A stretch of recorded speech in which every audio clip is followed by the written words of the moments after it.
Hey and welcome to Not Only Hollywood. Today I'm going to review The Host from 2006. This is a South Korean thriller.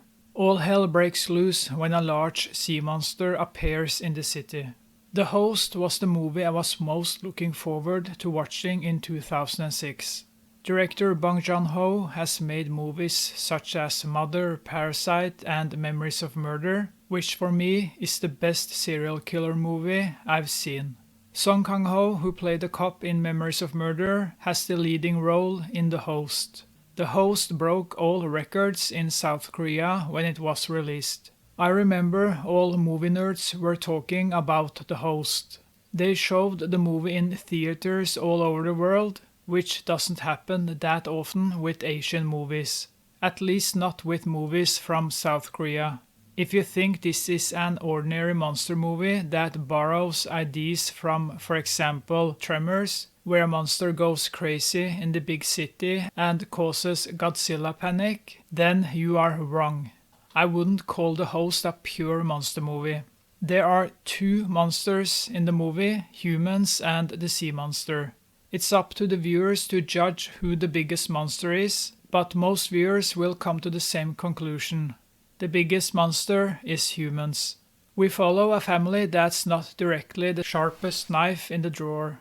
They only have each other. When the sea monster takes the youngest girl in the family with it, the family is devastated.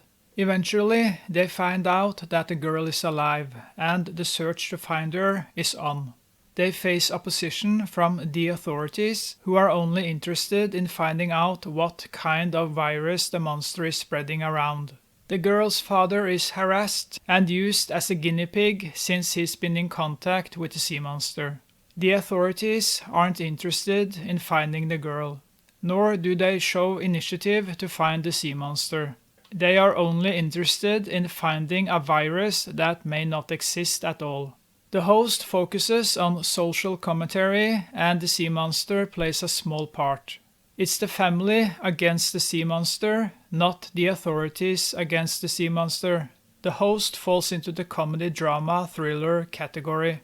The movie is so beautiful to look at, and there are so many good visual scenes. I think this is the best visual movie Bong Joon-ho has made. The cinematography is amazing. I love the colors, and the camera movement is from another world. Especially the camera movement under the bridge is amazing to watch. We get to know the family and especially the father of the girl who was taken by the sea monster.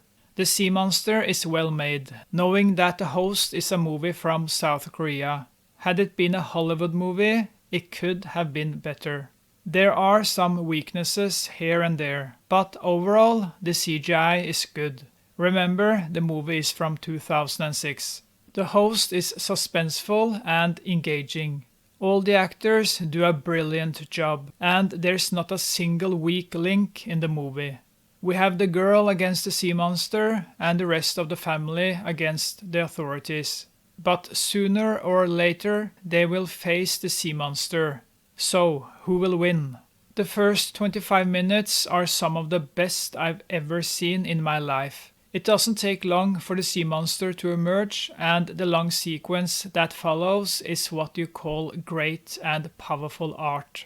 My nipples always get hard when the sea monster comes ashore and wreak havoc. The score, the action choreography, and how they use the camera are so good you could think Bong Joon-ho is from another planet. In the beginning, the movie keeps a light and comedic tone.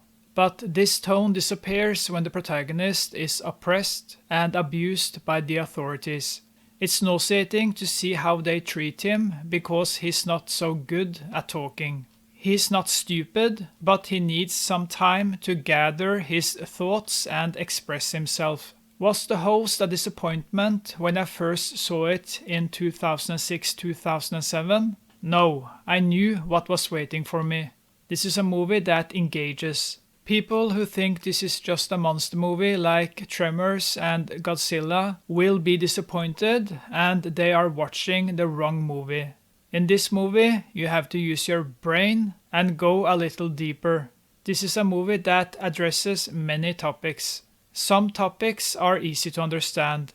But there are other things here that one must read afterward to understand everything Bong Joon-ho is trying to say.